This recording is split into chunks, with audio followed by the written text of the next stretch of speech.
नमस्कार मित्रांनो, स्वागत आहे आपल्या चॅनलवर, जिथे आपण राष्ट्र उभारणीचा काळ आणि त्यामागील महामानवांचा संघर्ष उलगडत असतो.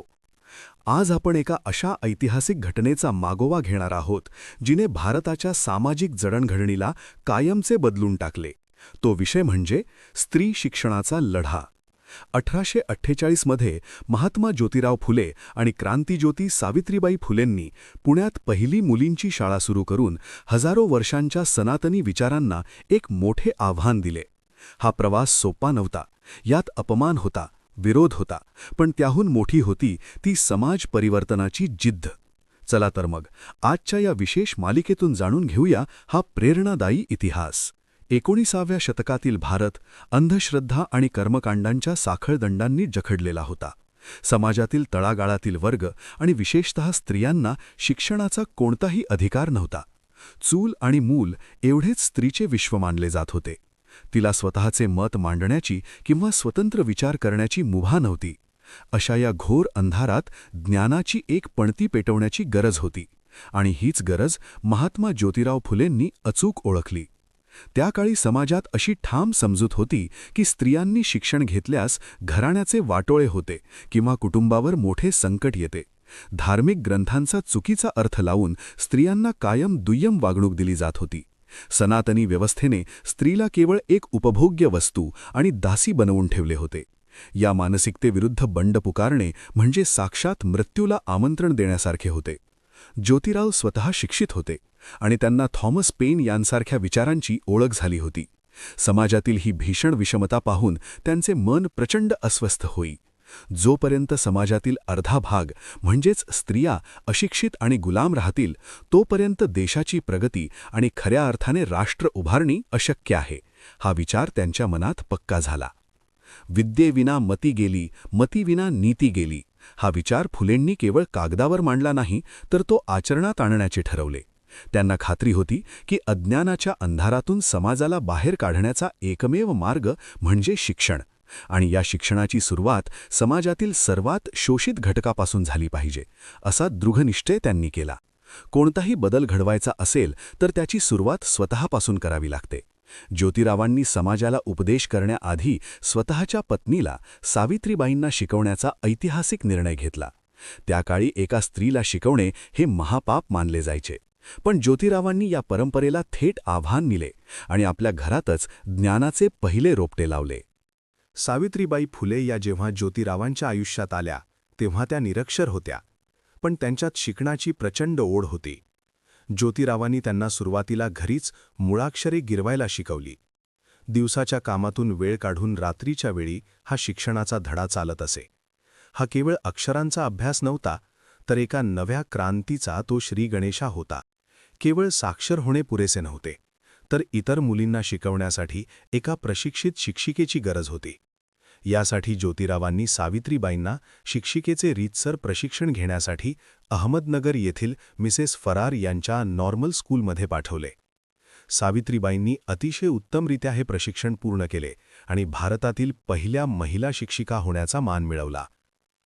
पुणे हे तत्कालीन सनातनी विचारांचे आणि पेशवाईच्या प्रभावाखालील मोठे केंद्र होते. तिथे धर्मशास्त्र आणि जुन्या चालीरीतींना अतोनात महत्त्व होते.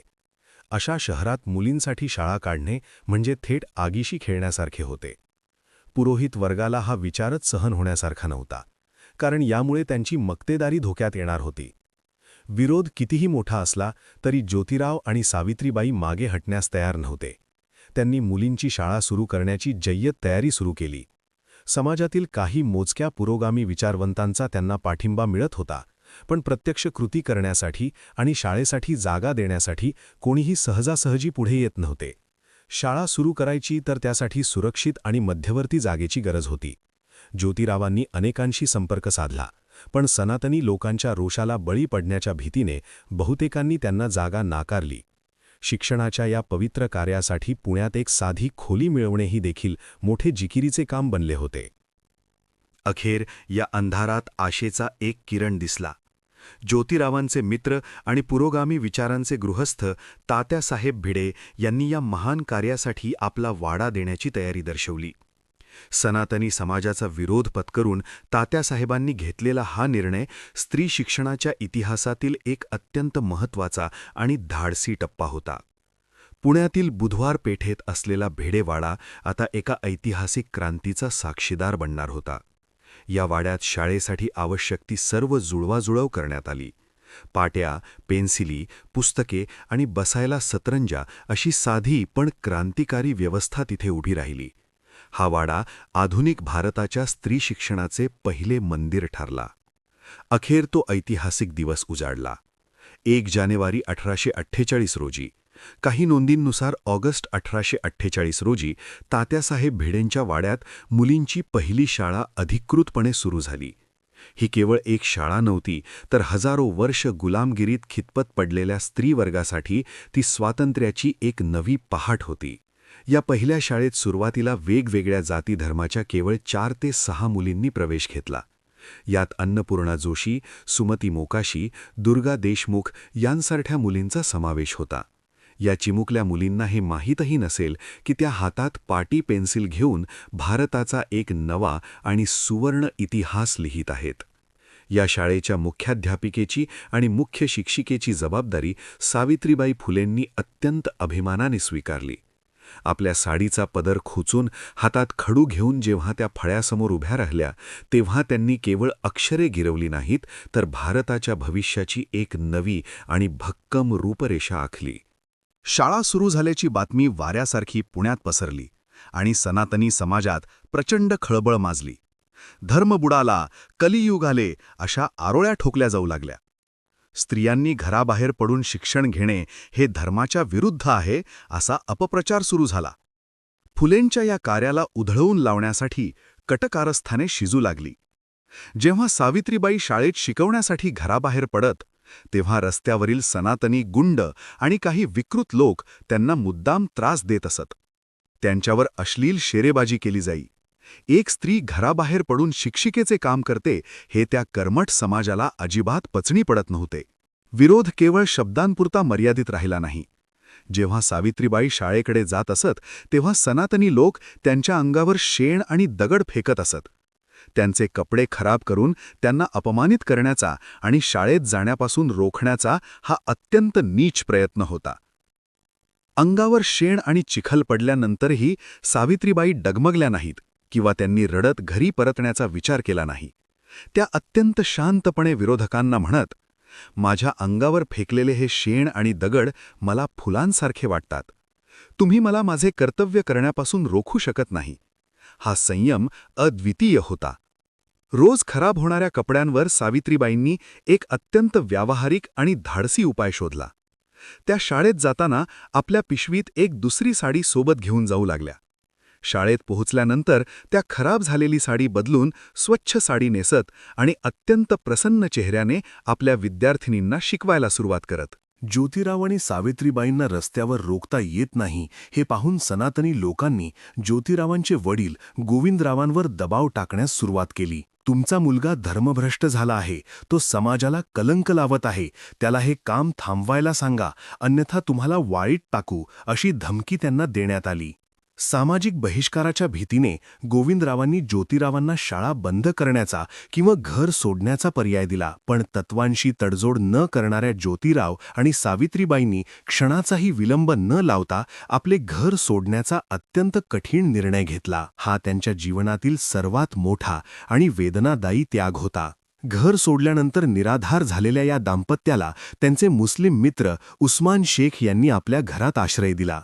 संकटाच्या या काळात उस्मान शेख आणि त्यांची बहीण फातिमा शेख यांनी दिलेली ही साथ खऱ्या अर्थाने धर्मनिरपेक्षतेचे आणि निख्खळ मानवतेचे एक महान उदाहरण होते. शाळेचे काम पुढे नेण्यासाठी फातिमा शेख यांनी सावित्रीबाईंचा भक्कम साथ दिली. फातिमा शेख यांनी स्वतः शिक्षण घेतले आणि त्या सावित्रीबाईंचा खांद्याला खांदा लावून मुलींना शिकवू लागल्या. फातिमा शेख या भारताच्या पहिल्या मुस्लिम महिला शिक्षिका बनल्या. या दोघींची मैत्री समाजकार्यातील एक आदर्श होती. सगळे अडथळे पार करत मुलींची शाळा आता उत्तमरित्या चालू लागली होती. मुलींची संख्या हळूहळू वाढू लागली. या शाळेत केवळ पुस्तकी ज्ञान दिले जात नव्हते, तर मुलींना स्वच्छतेचे महत्त्व, विज्ञानाची ओळख आणि स्वतःच्या हक्कांविषयी जाणीव निर्माण केली जात होती. शिक्षणाचा दर्जा अत्यंत उंचावला होता. सनातनी लोकांचा विरोध हळूहळू मावळू लागला, कारण शाळेचे यश आणि मुलींच्या चेहऱ्यावरील तेज आता लपून राहिलेले नव्हते. ज्यांनी फुलेंना विरोध केला होता त्यांनाही आता आतून वाटू लागले होते की आपले विचार चुकीचे होते. हा केवळ शाळेचा विजय नव्हता, तर तो सत्य आणि समतेचा विजय होता. पहिल्या शाळेच्या यशानंतर ज्योतिराव आणि सावित्रीबाई थांबले नाहीत. त्यांनी रास्तापेठ, नानापेठ अशा विविध ठिकाणी मुलींसाठी आणि अस्पृश्यांसाठी आणखी शाळा सुरू केल्या. त्यांनी देशात पहिल्यांदाच प्रौढांसाठी रात्रशाळाही सुरू केली.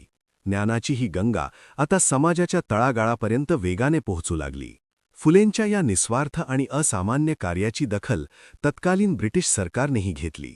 शिक्षण क्षेत्रातील त्यांच्या या अभूतपूर्व योगदानाबद्दल मेजर कँडी यांच्या हस्ते ब्रिटिश सरकारकडून महात्मा फुले आणि सावित्रीबाई फुले यांचा जाहीर सत्कार करण्यात आला. त्यांच्या कार्याला आता अधिकृत मान्यता मिळाली होती. पुढे 1882 मध्ये जेव्हा हंटर शिक्षण आयोग भारतात आला, तेव्हा महात्मा फुलेंनी अत्यंत ठामपणे प्राथमिक शिक्षण सक्तीचे आणि मोफत करावे अशी मागणी केली. सर्वांना समान आणि मोफत शिक्षण मिळायला हवे, हा आधुनिक भारताच्या शिक्षण धोरणाचा पाया त्यांनी त्याच वेळी रचून ठेवला होता. 1848 मध्ये भिडेवाड्यात सुरू झालेला हा लढा आज वटवृक्ष बनला आहे. आज भारतातील स्त्रिया ज्या आत्मविश्वासाने अंतराळापासून ते लष्करापर्यंत प्रत्येक क्षेत्रात भरारी घेत आहेत, त्याचा खरा पाया महात्मा ज्योतिराव आणि सावित्रीबाई फुले यांनी रचला होता. त्यांचा हा लढा केवळ इतिहासाचे पान नाही, तर भारताच्या राष्ट्र उभारणीचा आत्मा आहे.